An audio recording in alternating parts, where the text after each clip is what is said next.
El que ingresa. Por segunda vez, muchísimas gracias nuevamente tenerla, un honor para nosotros. Y bueno, volvemos a quizás el título, Cazando en un zoológico. La verdad es que me hubiera encantado estar con unas brasas enfrente, en algún asadito, en algún cosa, para tener esta discusión hasta que empiece a salir el sol, por lo menos. Porque fue Espero tanto poder lo que... moderarla ahí. No, no podrías moderarme, ahí no me moderas seguro, pero fueron tantas las cosas que escuché que creo que además de haber dado de vuelta la charla 3 veces, por lo menos va a quedar, varias cosas van a quedar pendientes, y bueno, un surubí también se acepta, ¿eh? Y hasta un chupín de cola de yacaré le vamos a desafiar ahí al diputado que en su zona hacen esas cosas ricas.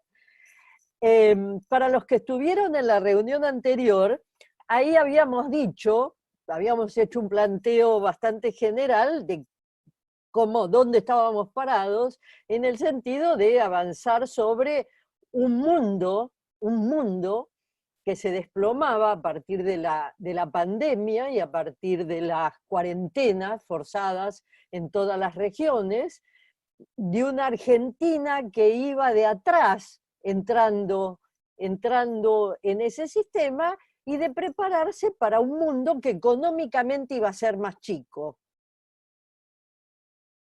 Y en el cual probablemente el sector agroalimentario iba a ser tal vez de los menos golpeados. ¿Por qué?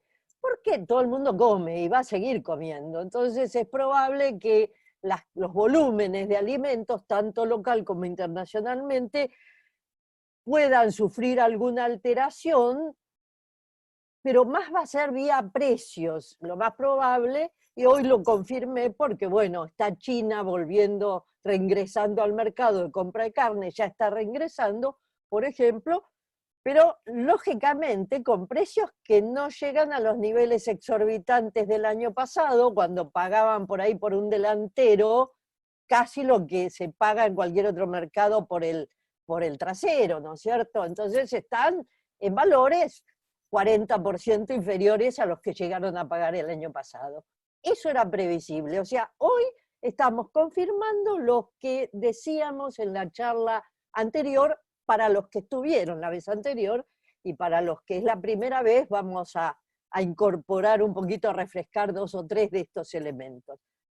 Simultáneamente, sabíamos, era lógico, que iba a haber cambios en la composición de las demandas. ¿Por qué? Bueno, porque, por ejemplo, se cayó estrepitosamente en la Argentina la demanda de asados, porque no se podía reunir la gente. Este fin de semana que se flexibilizó un poco la cuarentena, la demanda de asado fue una estampida. O sea, pero se empezaron a vender mucho más cortes más para cocinar y demás.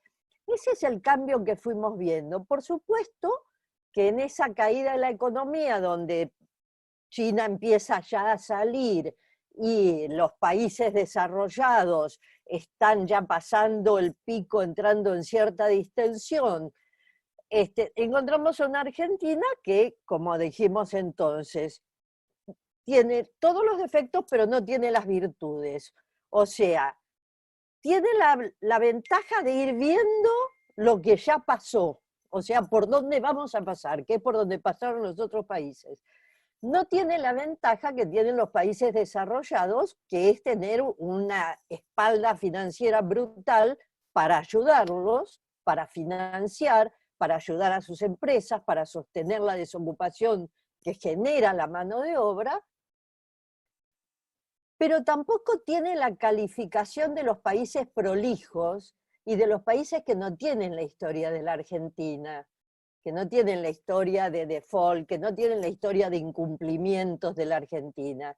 Entonces, esos países que no necesitan ayuda la están dando directamente. Los países prolijos van a recibir apoyo internacional, seguramente ni bien pase este segundo trimestre, que es considerado como el más crítico y es cuando se van a empezar a armar los bloques de ayuda.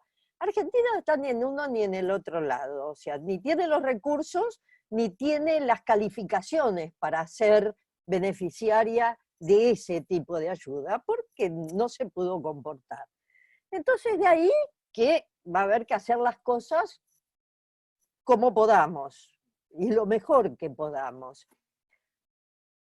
Y ahí se incorporaba un concepto que estoy convencida, y seguramente alguno me va a discutir, pero mejor, que es que acá las cosas van a pasar porque no queda más remedio, no por convicción ni porque quieran.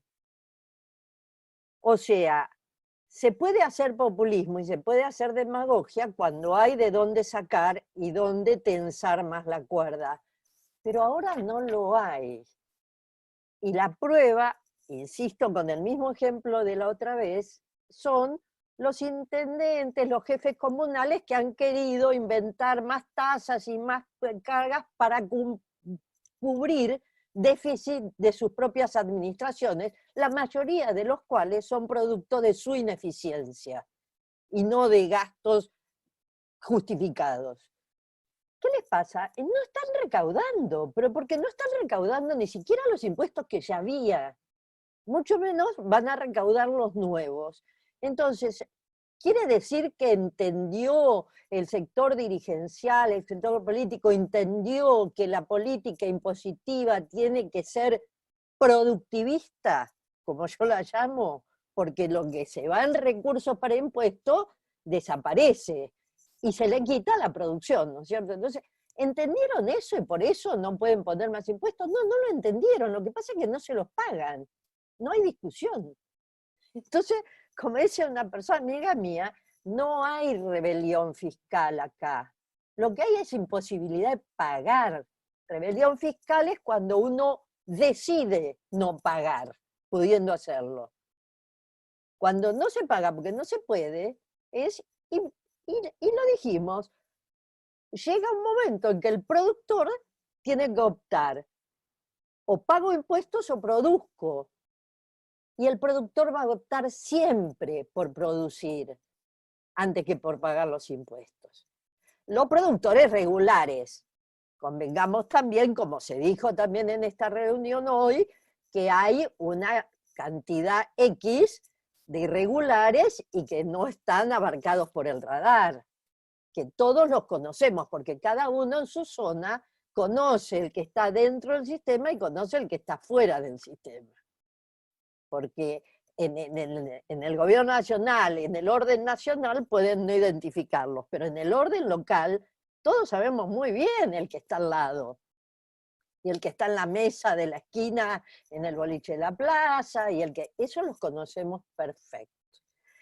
Bueno, hoy lamentablemente se fueron confirmando los peores escenarios en el sentido que solo la primera parte de la cuarentena, o sea, lo que agarró marzo y demás, ya la actividad económica acusa una caída superior al 11,5%. Eso es en la primera parte de la cuarentena. No quieran imaginarse lo que van a ser los números de abril, que fue todo el mes completo, lo que van a ser los números de mayo. Y llegamos a junio con aguinaldos y las empresas, como explicaba antes, o sea, son muy pocas, son 70.000 las que recibieron algún tipo de ayuda para poder mantener la masa salarial, que no quieren echar porque saben que si viene en algún momento el rebote, necesitan esa gente que ya está preparada, no quieren deshacerse de ella, porque les significaría tener que empezar de cero con gente nueva. No lo quieren hacer, pero no la pueden mantener y tampoco la pueden echar porque el gobierno les impide despedir a la gente. Y entonces, ante eso, ¿qué aparece?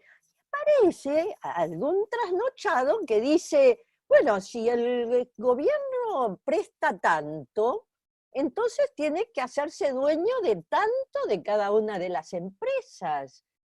Entonces estamos en las antípodas de lo que hace el mundo desarrollado o el mundo que ayuda, que es ayudar a sus empresas a sostenerse, no a quedarse con ellas o a adueñarse de ellas. De todos modos, debo decir que creo que acá hay mucha cáscara y pocas nueces.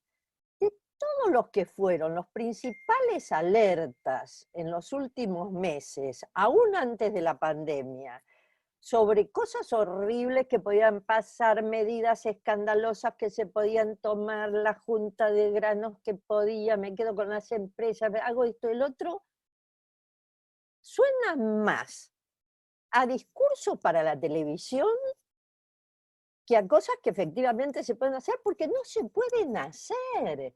Porque nadie en su sano juicio hoy piensa que puede haber una junta de granos, porque, primero porque es absurdo, y segundo, porque tampoco están los recursos para hacerlo. Entonces, ni vale enroscarse en esa discusión, porque en todo caso es una discusión que distrae de otras discusiones de fondo. Esto es lo mismo que el tema de la discrecionalidad en la asignación de préstamos a los que no venden su cosecha. Primero, que es cierto, es una intromisión que no es aceptable en la decisión soberana de un individuo de decidir cómo quiere comerciar, cuándo quiere comerciar, dónde quiere comerciar, en tanto y en cuanto es alguien que es un contribuyente regular, que tiene las cosas en regla y demás, no es alguien que viene por izquierda. Pero hoy me decían, y sabía que iba a ser así, en un sector, en el de la maquinaria agrícola concretamente, que no se cayó, que no pidió Vapro, que está manteniendo a la gente como puede y que está vendiendo las maquinitas que va haciendo con canjes y con cheques. O sea, un pase de cheques y canje y con eso estaban vendiendo. Ya tienen una línea del Banco Nación al 18% que ellos, del Vapro quiero decir, del Banco Provincia, que ellos también participan para subsidiar parte de la tasa, una línea del Banco Nación que aparece mañana o pasado al 24%, todo para maquinaria agrícola, pero también ya están el Santander, el Credicop, el Galicia, armando líneas para maquinaria agrícola. ¿Por qué? Porque el sector de alimento y el sector de agroindustria es el único sector que no se cae. Entonces es un sector atractivo, entre comillas, para el sector financiero. Podrá decir alguno, ok, pero no todos acceden, no todos tienen la carpeta. Es cierto, es cierto. Pero señores, va llegando la hora de pasar en blanco y negro las cosas. Señores y señoras, no es una cuestión de género, mi genérico. Porque acá escuché decir, estuvo fulano y esto no se hizo, estuvo mengano y esto tampoco se hizo, y estuvo perengano y esto tampoco se hizo. Entonces, si pasaron todos y esto no se hizo, ¿es problema de todos o es problema nuestro?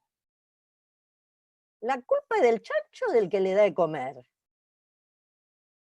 Porque si las retenciones desde que yo tengo memoria, solo hubo 9 años en la historia de mi memoria que no hubo retenciones, que fueron del 91 al 99. Todo el resto del tiempo, se llame como se llame el gobierno, hubo retenciones. Y ninguno la eliminó por ley, como sí hicieron los uruguayos, para decir seriamente y que se les creyera, señores, no tenemos idea de aplicar nunca más este impuesto retrógrado. Pero tampoco como sector lo hicimos, ni lo exigimos, ni lo planteamos, sí, en el discurso, en la cháchara, pero no, la cosa formal de decir, yo me siento entidad de segundo grado, de tercer grado, de primer grado, me siento con mis pares, yo mesa de enlace, armo un proyecto de ley y lo mando, rebotámelo en el Congreso. Y yo te publico a ver quiénes son los legisladores que votaron en contra y cuáles al favor. Tampoco lo hicimos. Entonces, ¿por qué digo esto? Porque es muy difícil que logremos resultados distintos haciendo las mismas cosas. Y termina resultando antipático la posición llorona. Yo no soy llorona y no me gusta hacerlo. Yo soy peleadora, pero no llorona. Son dos cosas distintas. Y sí, porque realmente estamos convencidos que el sector agroindustrial es el verdadero motor de la economía argentina. Tal vez no es el único sector, pero es el sector que que es capaz de generar y de generar excedentes como para ayudar a arrancar a otros sectores con potencial, como pueden ser la minería, como puede ser el turismo, como pueden ser otros sectores. ¿Por qué? ¿Por qué tiene que ser ninguneado? ¿Por qué cualquier partido político manda a la Comisión de Agricultura, y Bujaile lo sabe esto mucho mejor que yo, porque yo en el Congreso no estuve, en el Ejecutivo siempre, en el Congreso no, manda a la Comisión de Agricultura en general a lo último que tienen, a los rellenos, sean de diputados, sean de senadores, y nadie les hace el seguimiento. Hoy traten de recordar ustedes, excepto uno o dos que vi ahí entre las caritas, que lo saben bien, ¿quiénes son los miembros de las comisiones del Senado y de diputados? ¿Y cuántos son los proyectos y las propuestas de ley que han presentado? No me importa si son 2 en la bancada y ese proyecto nunca va a ver la luz, pero es mi decisión política y mi compromiso público con el sector al que le debo estar sentado donde estoy, presentarlo, aunque no tenga la suerte política de hacerlo. Muy bien, estamos en plena pandemia, todo está dado vuelta y esto es imposible. La carne se sostiene, la demanda interna, gracias a Dios, sigue siendo el gran sostén del sector de la ganadería, con las otras carnes, por supuesto. Lentamente es probable que empiece a recuperarse un poco. Estados Unidos está pensando a comprar porque se cayó su producción de carne estrepitosamente porque ellos son muy concentrados en materia de frigoríficos. Y les entró el coronavirus a los frigoríficos, los hizo percha, con lo cual Estados Unidos está saliendo a comprar carne, lo cual tal vez permitiría que Argentina pudiera exportar un poquito más de la cuota a Estados Unidos que ha incumplido este año pasado y el anterior, y la cuota Hilton que no se va a completar este año, ya es imposible porque termina en 2 o 3 semanas más. Muy bien. ¿Qué va a pasar con la agricultura? Bueno, al margen de los ruidos estos, de los proyectos descabellados y demás, no va a pasar mayormente nada, salvo que ya se arruinó y ya se perdió la chance para lograr, por ejemplo, un 10 o un 15% de crecimiento del área del trigo, que no se va a lograr, se va a sembrar lo mismo que se sembró el año pasado, tal vez se haga un poquito mejor con algunos insumos, porque los insumos sí están bajando de precio, tanto agroquímicos como fertilizantes están bajando de precio por el desplome del petróleo, pero no nos ha bajado el combustible internamente. Y se ha inventado un barril criollo para subsidiar artificialmente algo que tendría que haber sido un subsidio explícito a la masa laboral del sector petrolero, y no un subsidio para que los sindicatos y los gobernadores de provincias que no generan nada, salvo regalías, estén tranquilos y cierren sus cuentas. Porque como dijo alguien el otro día, si no hay demanda, no importa el precio al cual pongan el barril de petróleo, porque no va a generar la ganancia que esperan. Y la demanda no va a haber si no hay actividad económica. Y los que estamos acá, y ustedes sobre todo, porque buena parte de Santa Fe, a pesar de estar sobre la hidrovía, le corren la general de la ley, ni digo a Formosa, saben que tenemos prácticamente 10 provincias del país fuera del mapa por un problema de flete y de costo de flete. Entonces, rebajar combustible, posibilitar alinear el mercado internacional, abaratar costos, es una de las poquísimas cosas que puede hacer un gobierno que no tiene plata. No puede hacer mucho más. En lugar de hacer eso y decir subsidio a la masa laboral, porque la gente que se queda sin trabajo no tiene la culpa y hay que cuidarla, pero lo blanqueo, lo pongo explícito, y alineo todos los fletes, los costos y todo lo demás al precio internacional del petróleo, que está a $25 el barril. Acá lo vamos a pagar 45. ¿Quién lo va a pagar? El costo de producción. ¿Quién lo va a pagar? La pérdida de competitividad de la Argentina. Ahora, si no somos nosotros los que dicen eso, ¿quién lo va a decir?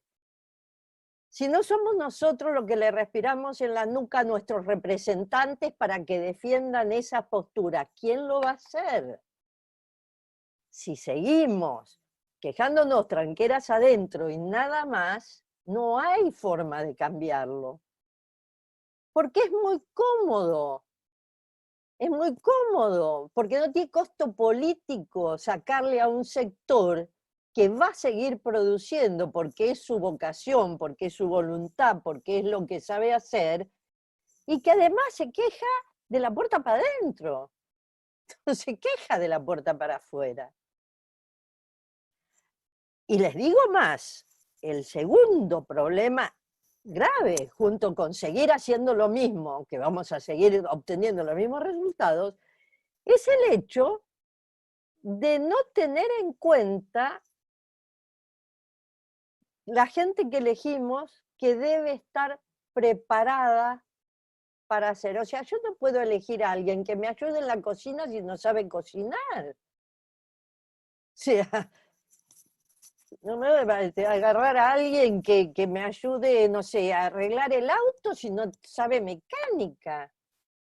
Entonces, tiene que ser gente que conozca y que se haga responsable, pero esto para todos los órdenes. O sea, lo acabamos de escuchar al ministro de Ambiente, ¿no es cierto? Que ya no gana para ganar enemigos, por supuesto. Se metió con vaca muerta, le llenaron la cara de dedos, no le bastó con eso, se metió con el glifosato a decir tanta pavada, pero tanta pavada, que da vergüenza ajena. Ahora, ¿por qué un pseudoambientalista, un militante de la cámpora que va a ocupar un lugar que no tendría que animarse a ocupar nunca porque sabe de ambiente lo mismo que yo sé de fusión nuclear, o sea, cero? ¿Cómo es posible que tengan el nivel de difusión y de impacto que tienen y el sector que está en eso y está trabajando no lo tenga? Volvemos a lo mismo, seguimos haciendo lo mismo, de la misma forma tendremos los mismos resultados. O sea, nos quejamos para adentro, la cosa no llega afuera. Yo, en mi casa, con mi familia, voy a usar un veneno que haga correr riesgo a la salud de mi propia familia. Obvio que no. Yo, productor de alimentos, voy a usar un producto que me va a envenenar a mí y al mercado al cual voy dirigido. Obvio que no. Si yo lo que quiero es vender cada vez más, no tener cada vez menos clientes, y menos por muerte, ni Dios permite. Pero es que no somos claros para hablar. No somos claros para hablar, no somos claros para decir lo que hay que decir y en la forma que hay que decirlo. Entonces, volvemos al principio de la cosa. Me encanta que nos quejemos, me encanta que tengamos ganas de quejarnos todavía, porque si hay ganas de quejarse es que hay sangre y es que hay en el fondo, aunque sea la expectativa de que algo puede cambiar. Si uno ya no se queja, es porque ya bajó los brazos y da por perdido todo.